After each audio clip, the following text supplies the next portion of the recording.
Right. So I wanted to just have a brief discussion on the fact that the government was kind enough to compensate domestic coal-based power plants for the import of coal.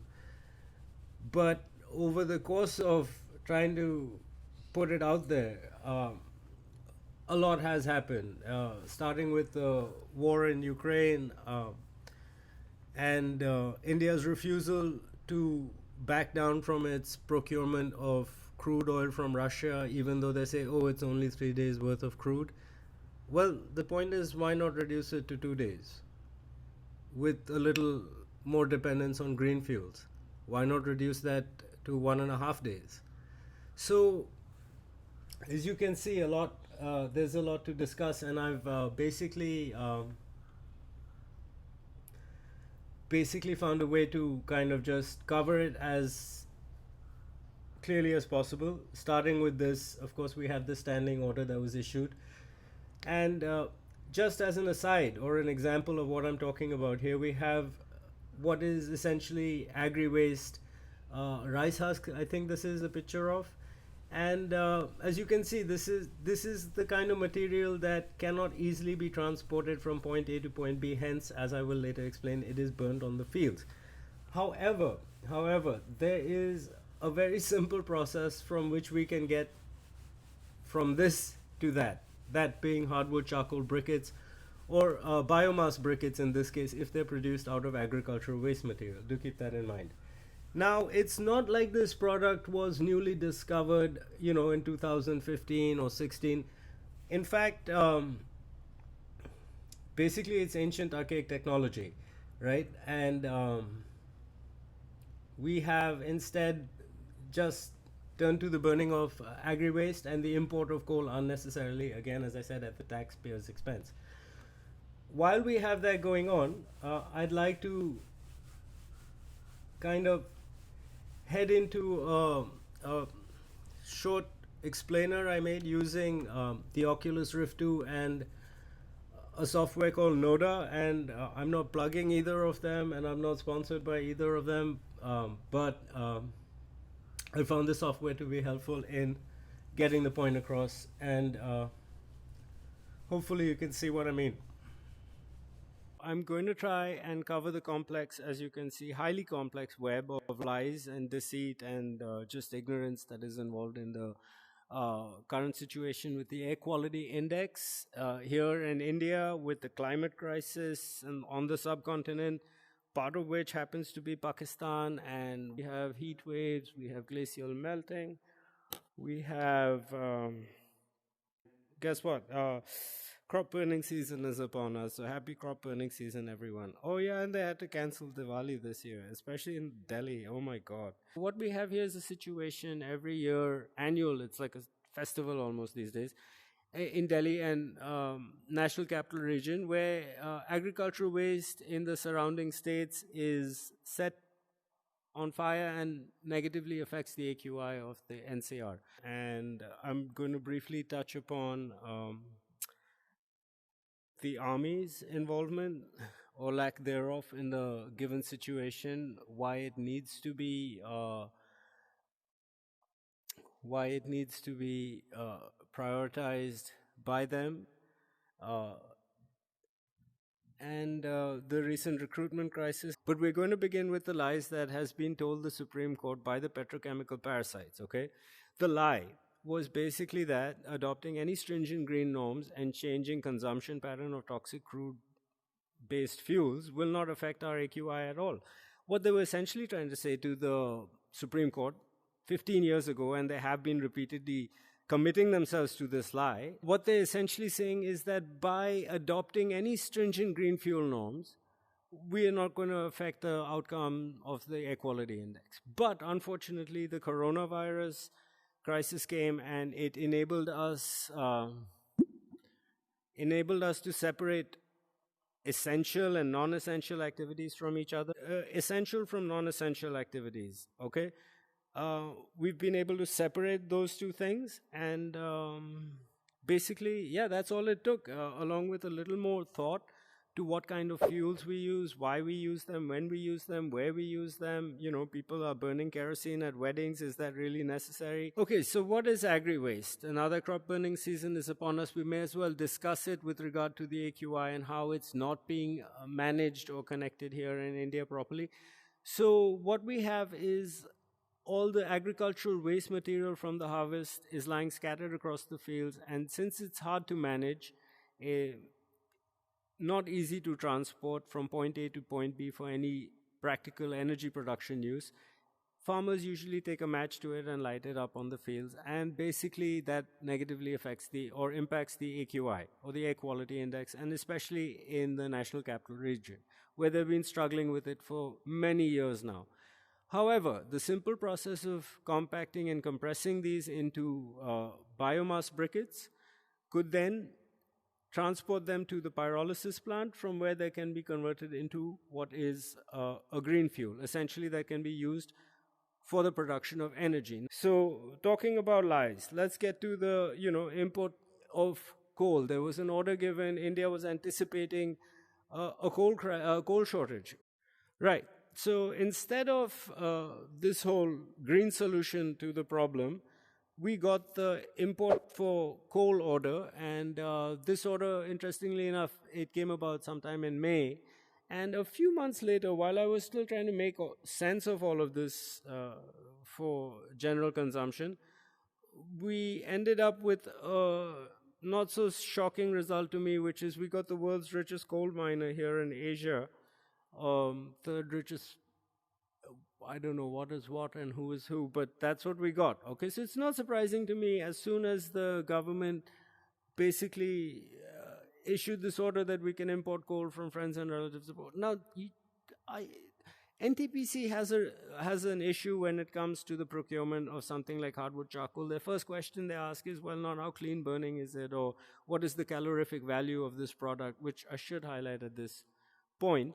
But they like to ask, how much does it cost, and why does it cost 5 rupees more than coal? Well, the simple answer to that should be any green fuel component today, all right, to simply explain it to everyone once and for all, any green fuel component is going to cost a little bit more than the petrochemical toxic energy that it was used to be transported from point A to point B in raw material state to finished product state. I mean, it has to be logical. We have to add in that transport component, and the backbone of that transport component is hydrocarbon fuels, as it stands currently today, for reasons I am yet about to explain, some of which are basically through systemic manipulation and unnecessary commitments, to procurement of sort of unnecessary amounts of fuel from foreign countries and rogue states and nations abroad, etc. So that's simply what it is. We had the order to import coal from friends and relatives abroad. NTPC didn't seem to object to the fact that that cost so much more than the 5 rupee objection they had for the hardwood charcoal. This was the whole objection. Why does this cost 5 rupees more than that? Because some hydrocarbon component was used to transport this from point A to point B. Am I right? But no, we can import our coal and we can pay the import premiums, and that's not an eye blinker or anything to think about. So we have convenient opportunity for someone to get rich again, while many someones could have partaken a share of that wealth. It's just all gone to one pocket. I'm not begrudging, which I would like to appeal again over here to all sensitive personalities involved. Let's try and see if we can break down the current problem. Our failure, I think, to participate in international sanctions. Yeah, the Iran sanctions, as you can see over here, a few years ago. The international community, maybe it was 3-4 years ago, the international community wanted to impose sanctions on Iran. Now, I don't know why. I don't understand politics really at that level. So the thing is, I do know that India came around and said that, oh, look, we're a poor and developing nation and we don't have our green fuel sort of capabilities and sense and sensibilities implemented and in place here. So please, please give us some time. Or they either did it the polite way or they bullied their way through it. Uh, what happened 3 years later when Russia decided to invade Ukraine?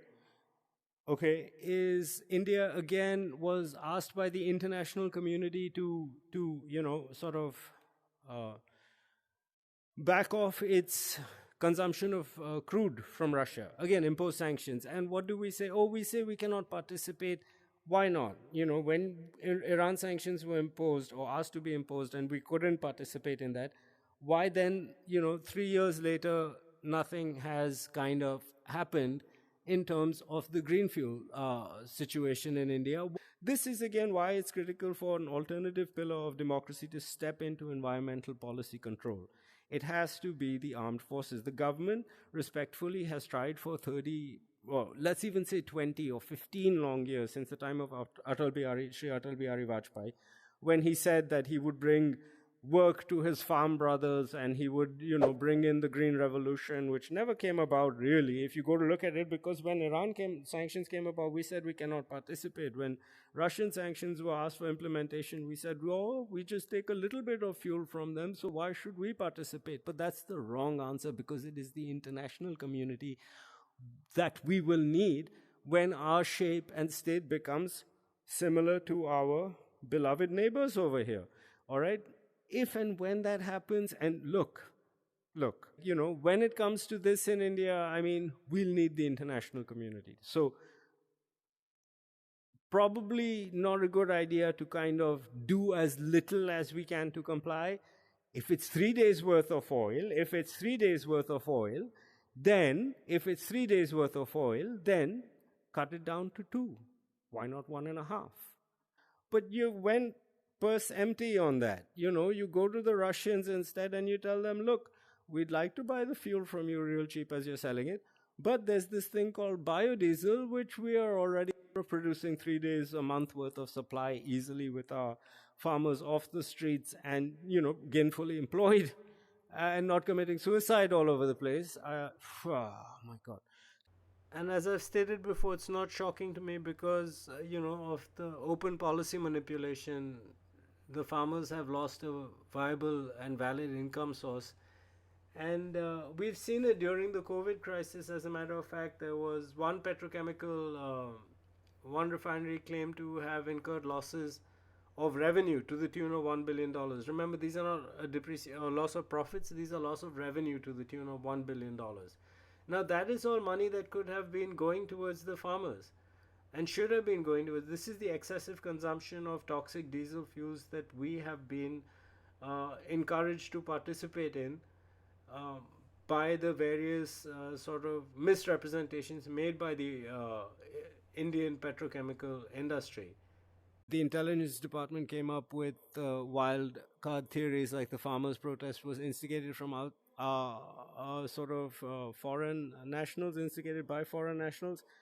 I don't see the point of that kind of thinking where it's going to lead. I do see the point of the thinking that protesting farmers need to have a green fuel policy in hand that is not being manipulated by the oil marketing companies.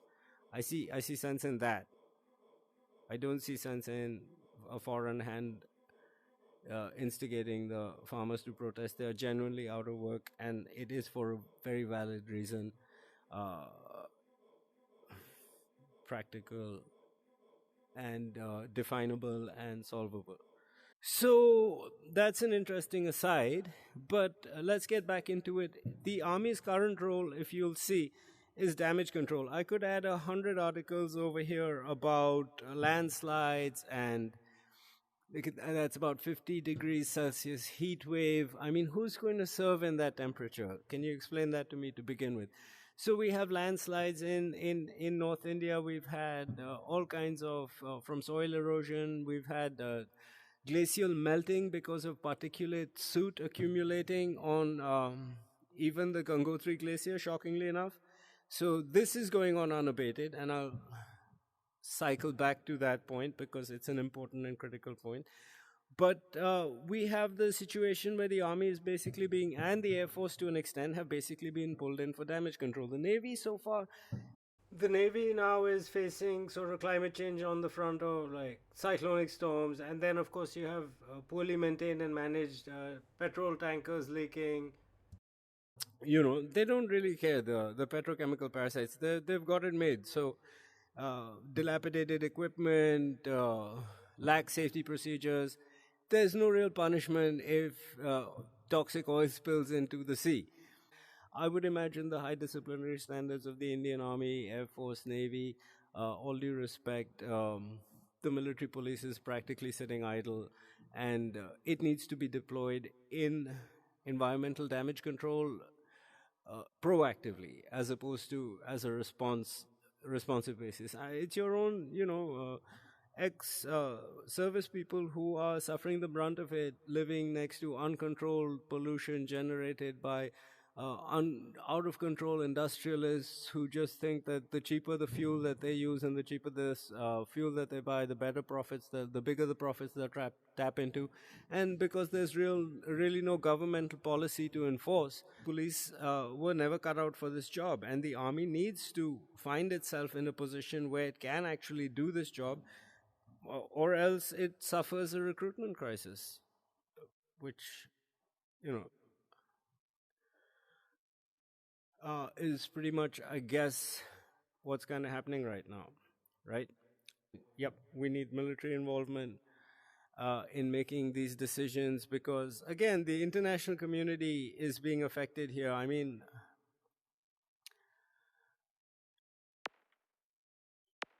the international community is seeing us in various lights as we play whatever diplomatic game it is that we think we are playing. Am I right? And the international community is something that, in times of crisis, I mean, the involvement of the international community that saves lives in the military, as I would see it. So again, it's all back to your recruits.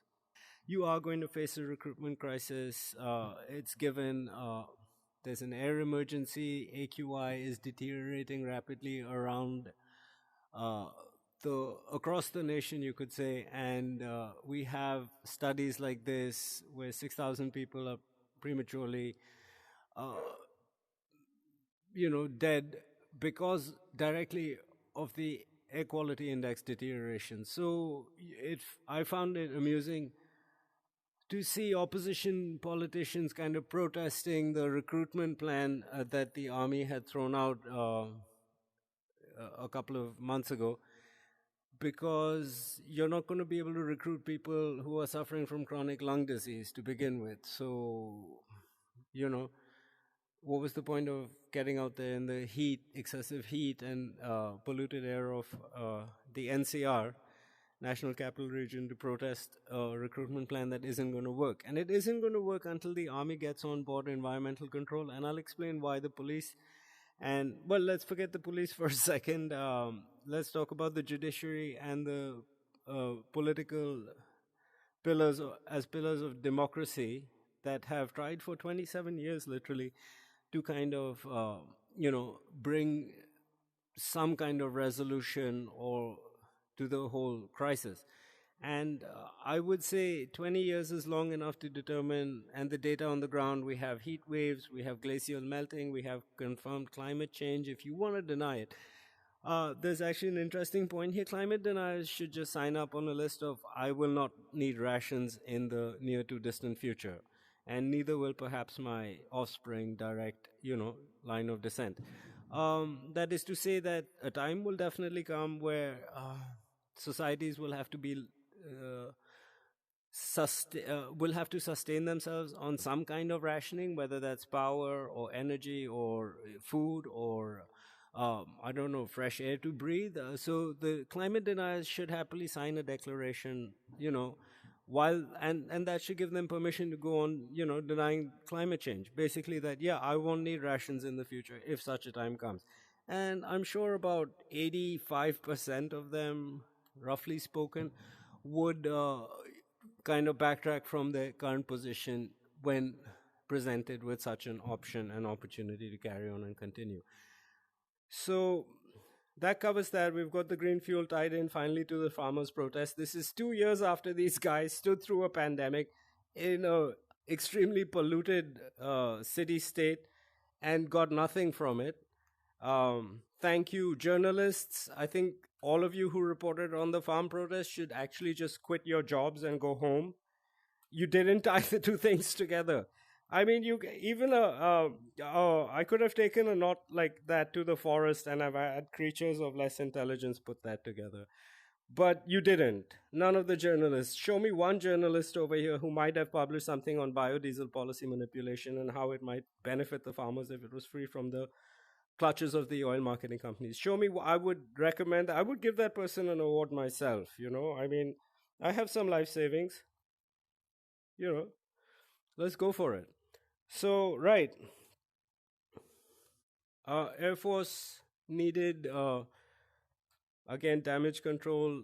Things are still going on. The recruitment crisis is ongoing, and we cannot end that soon. Uh, yeah, the land is ours. Some people have an opinion, armchair opinion. Really, I would say why not defend it from climate change if that's the case? So do for them instead of doing for us, at least, because that land is so valuable to you. But you can't force people to think straight. We have the Gangotri Glacier melting. So I was going to open this video with a little vision that I had of the river, right? And where it kind of emerges. And well, I'll probably cover that in my next video. I'll put it at the end. But it's interesting. I believe the whole subcontinent is basically surrounded by the sacred river. Yeah, here we go. Here's a good illustration. This is what the currently held, people think, or incumbents think, that it ends here. I've seen it ends, it goes all around. Like it skirts the country. And by that sense, you have oil tankers leaking. They're cheaply maintained oil tankers. These guys don't know what they're doing. There are so many storage fires, wherever the petrochemical dumps are, there's so many storage fires. These guys have no standards.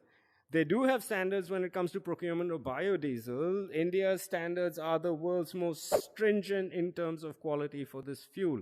I mean, they will take it, they will get it to their, oil depot. They will have the trailer parked outside while scientists, quote unquote, sit there for 3 days and have tea dipped in biscuits and coffees and things like that and pretend to be doing quality testing when the sidewalk outside their office is so broken and dilapidated. I mean, to what standards was that exactly built? This is policy manipulation, which I said right at the beginning. The Supreme Court has been lied to by the petrochemical industry blatantly, boldly to its face, and it swallowed that lies. Is shocking. There's drilling equipment, there's roadworks equipment over there, that contractors have inherited from their grandparents, and the oil marketing companies have seemed to have convinced the Supreme Court that the concern here is that those aged old machines, are too delicate, too fragile to use an experimental green fuel like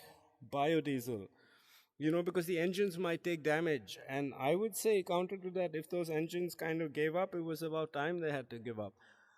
It's not because of the biodiesel. And we'll explain that also further in greater detail. Stepping forward. Yeah, here we go. There she is. This is not the problem. Those guys, they are the problem. In states like Goa, you just have to walk down to the corner shop and you can get, a plastic bottle full of petrol, kerosene, diesel, or any other adulterated mixture from the corner shop. Not even an actual point of licensed distribution point for petrol or toxic fuels like that. This is a corner shop and they're selling it in plastic bottles. For biodiesel, moisture content is a, problem. When it comes to their own free distribution, the attendant at the pump, meanwhile, is free to do as they please. He or she pleases, I mean, someone comes with a plastic bottle in which mineral water was supplied to them. It doesn't matter. They'll fill it with petrol, they'll fill it with kerosene, they'll fill it with diesel. It's all about the ease of distribution for their own product. For their own product. It's all about the, few rupees profit that they're going to eke out of this kind of transaction. And now we know those sellers are reselling it again, so that's an illegal activity in and of itself, but it's free to go about doing it. But on the other hand, when it comes to a green fuel, okay, the court has mandated that they procure certain quantities of green fuel, and to cover the farce, they have done that. They bring in the supply. They have the tanker wait outside the units, outside the depots, and then they have scientists sipping tea and using the toilet for 3-4 days while they say that they're doing quality assurance and quality control testing on this supplied experimental fuel, when in reality you've just seen them fill it into a plastic bottle, which itself sitting in the sun, toxins are further leaching into their precious fuel. So there's no real standards. There's no real standards in mind. It's all just a blanket cover for the court. So in case a judge bothers to step outside the court, they might say, look, the guy's tanker is waiting and we're testing the fuel to ensure that it's of the highest quality ever imaginable, as prescribed in the Holy Scriptures, which is just a joke, all right? So they'll do this, they'll interrupt supply, they'll do their best to reject material that has come as per the green norms, and they'll carry on living their life as they see fit, because that's the kind of authority that they have stolen from the government. And the government leads them into the courtroom every few years to sort of help them answer questions, pointed questions. So I just want to focus a little bit more on the essential versus non-essential arguments I was raising earlier. Essential, of course, the first basket we know is medical facilities, but non-essential, let's talk about. And let's focus for a second, as we have earlier on Goa state. We have iron ore mining going on in Goa, and these guys are running their mines, and the iron ore is being mined for export mine. These guys are running their mines day in and day out, and even at night. So during daytime operations, obviously the aged diesel machines and gensets require, diesel, kerosene, and other adulterated fuels that they can get their hands on cheaply. But at night, I mean, you're still going to run, and now you're going to add on, the load of lights to your work yard. That's great. Okay, so most likely these diesel gensets are ancient and aged. Okay, they were probably and possibly inherited with the license to operate the mines during their grandfather's time. So you go to individuals who have licenses or mining rights, and you ask them why not source green fuel. Well, the argument becomes the same. Why is it 5 rupees more than, or 10 rupees more than the, well, again, how do you give the backbone argument to these guys? The green fuel, the NTPC argument here, hydrocarbon inputs equal cost equivalency. So when you have raw material coming in and out of a green fuel plant, there's a hydrocarbon input cost that's going to make it basically bring it at par with hydrocarbon fuels. All right. And yeah, how do you explain it to people who have licenses to operate a mine? That's a tricky one. Okay. The next thing they use is, of course, the oil market company's dirty blanket, which is, oh, if you use this fuel, we can't assure service for your equipment and all this stuff. This just get better equipment, get new equipment. I mean, how much money are you making from the state? Spend a little on it, like, for God's sake. Anyway, and the final excuse becomes, again, there is no real mandate. And that's the case. There is no mandate. There is no one to enforce the mandate. The police don't have the time to check the fuel tanks these guys are using. I envision the military police here, as I said, with the high disciplinary standards of our armed forces. I would imagine the military police would be able to, like, put a little fear into these overlords. Get into the factory with testing equipment, draw samples out at random from barrels in the yard, make sure that green fuel has been sourced. Okay, we're not asking you to stop your mining operations. What we're saying is it's a non-essential activity for the state, especially if your order book is on export basis. All we're asking you is to give us the computational quantities, how much diesel fuel would you need to run all your equipment, and try and source that from the green fuel industry. Okay? That's it. It's as easy as that. And sure enough, there'll be suppliers in the green fuel industry who say to you, look, we can't give you your desired quantity on your target date, but we can give it to you 5 days later. Someone else says, I can give you slightly less quantity just ahead of the schedule. On that basis, the review authority, allows you to take some diesel fuel from the petrochemical suppliers who are in a controlled lockdown. Not pump jockey filling up plastic bottles and barrels and jars for you, but an actual secure way to procure and transport that toxic fuel. That needs to be thought about. So while I've been setting this clip together, we've had certain incidents and accidents on the Indian subcontinent, and well, I can't say they will make sense of it, but neither will I. So to just kind of respectfully move on from there, I wanted to bring into focus. We've discussed about all the roadworking equipment up there in North India, just like the iron ore mining equipment, uh, dilapidated gensets, ancient equipment, old technology that the oil marketing companies are defending from the use of experimental green fuels, as they call them. So there's a situation here where, of course, it's logical now. We know that, she merges into the ocean. That's the way it works. And that brings into question every petrochemical oil spill, leakage, mismanaged sort of oil tanker floating about coastal Indian waters. We had a leak just the other day. In fact, one of the oil rigs was caught in a cyclonic storm driven by climate change of their own making.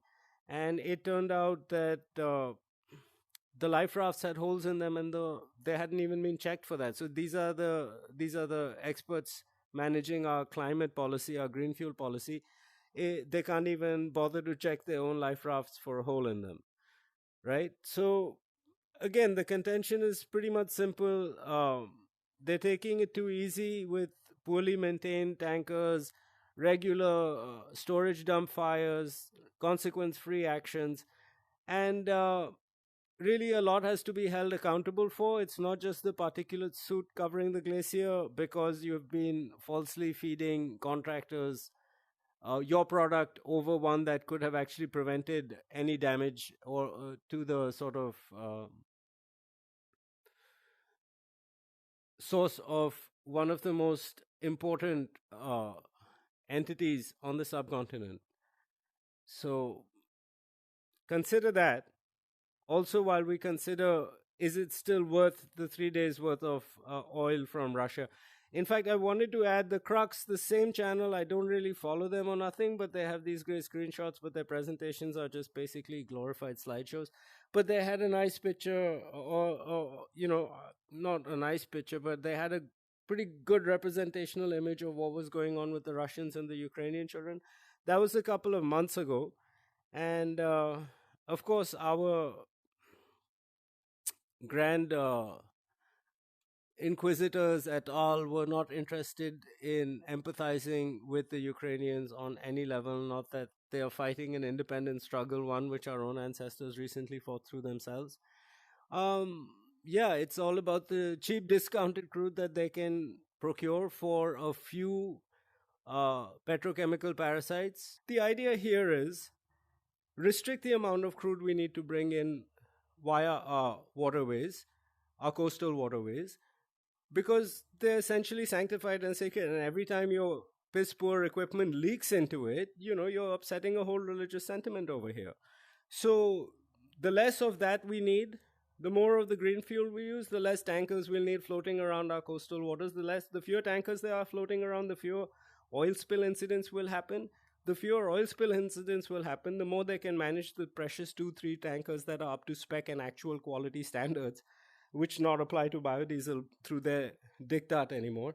And we can solve that whole issue and problem, and implementation of fines for cleanup, severe implementation of fines for cleanup, I would suggest. We just had an oil tanker leaking recently on the West Coast. I don't think any further action has been taken against the perpetrator of that crime. So, right, I'd like to close with a reminder that if I am to be, you know,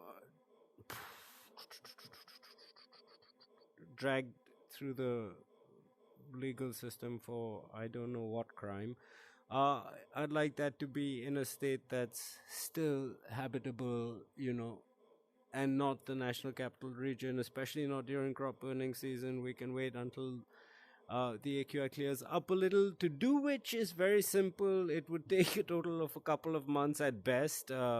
Again, COVID is to thank for that sort of revelation of the lie, and sort of misleading statements made by the petrochemical companies as far back as 2007, 2008. Someone might have time to go and dig it up, the specifics of which are basically, the gist of which is, uh, slight changes in consumption patterns will not help improve the AQI, which have been drastically. They would have got away with this lie had it not been for the COVID crisis, mind you. They would have happily got away with it. They were getting away with it. So that's a to be concerned. And there's a whole separate video I can make on the Gangotri Glacier, how to deal with the current problem, um, tied into the production of green fuel resources while solving that problem. Whack. Okay, I think I knocked into something.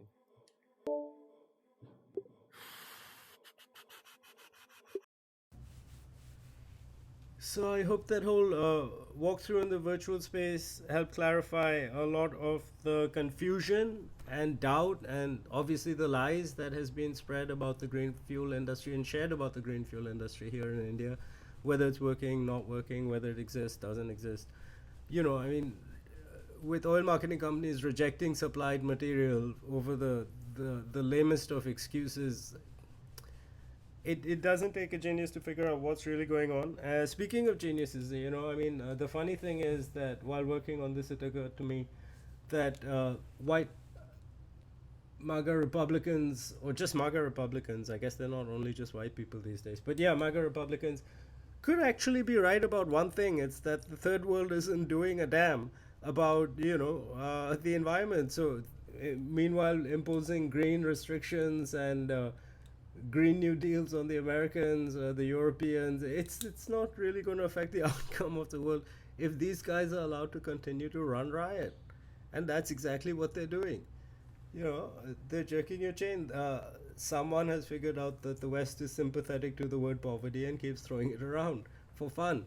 They really don't mean a thing about it. The only reason they're opting for Russian oil is so they can do the petrochemical industry a favor. Nobody else is gaining from it. Certainly not the air we breathe.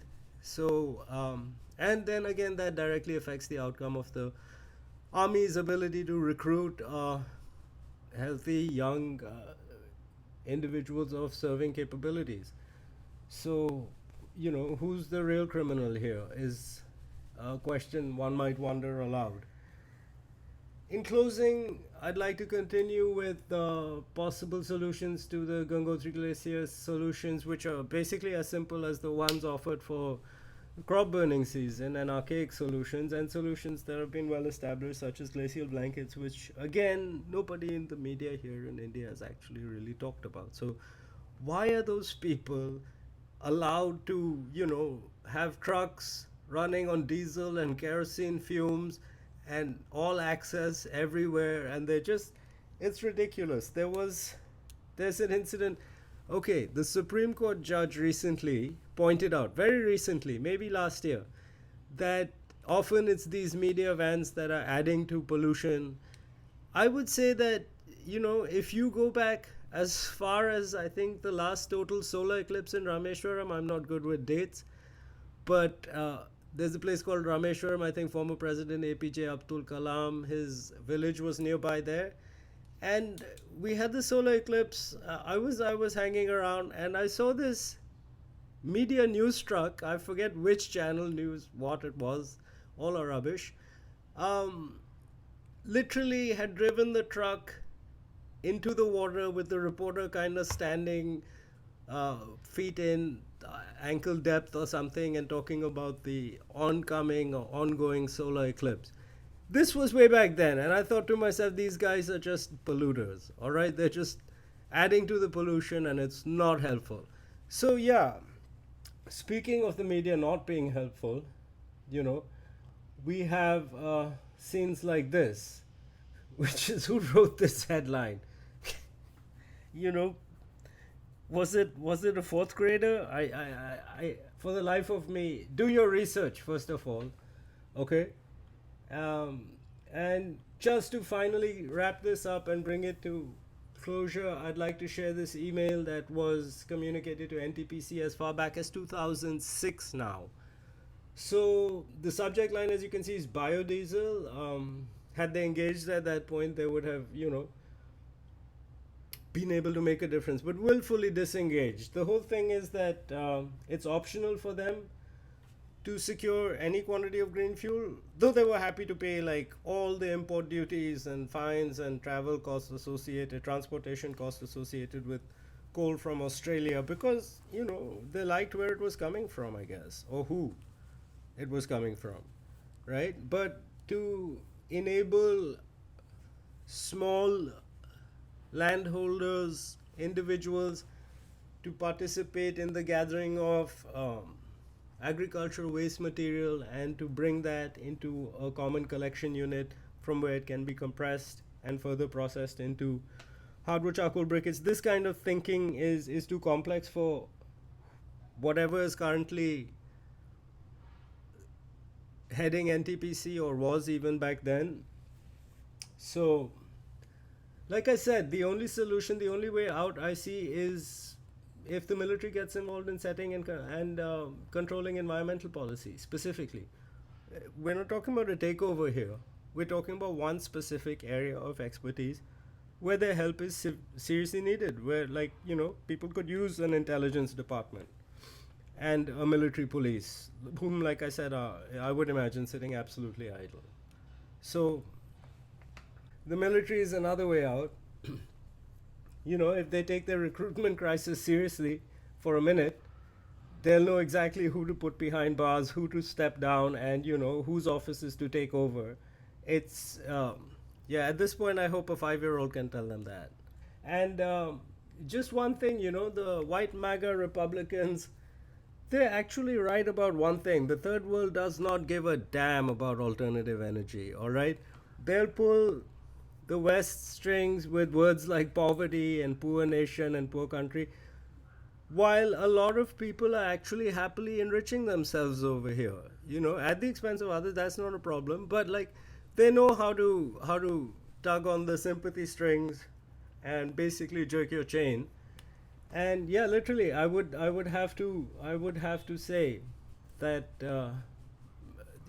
MAGA people are right about one thing. Um, those green cuts and everything in the West is unnecessary as long as we keep going crazy over here. Yeah, like I said, we've had all kinds of events, occurrences, happenings.